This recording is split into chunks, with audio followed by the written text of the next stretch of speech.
សេចក្តីជូនដំណឹងស្តីពីស្ថានភាពធាតុអាកាសប្រចាំថ្ងៃ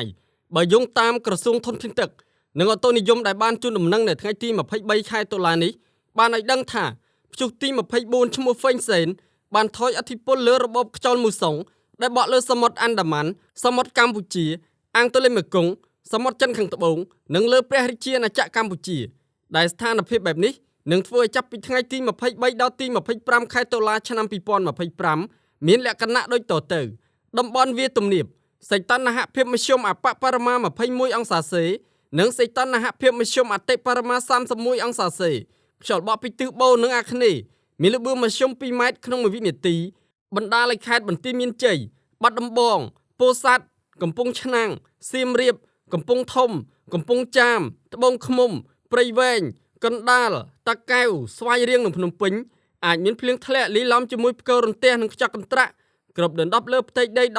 15% តំបន់ខ្ពង់រាបសីតុណ្ហភាពមធ្យមអបបរមា21អង្សាសេ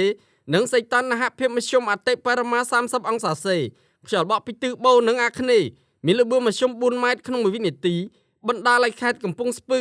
បៃលិនឧត្តរមានជ័យព្រះវិហារក្រចេះស្ទឹងត្រែងរតនគិរីមណ្ឌលគិរីជួរភ្នំដងរែកនិងតំបន់ជួរភ្នំក្រវាញអាចមានភ្លៀងធ្លាក់លាយឡំជាមួយផ្គររន្ទះនិងខ្យល់កន្ត្រាក់គ្របដណ្ដប់លើផ្ទៃដី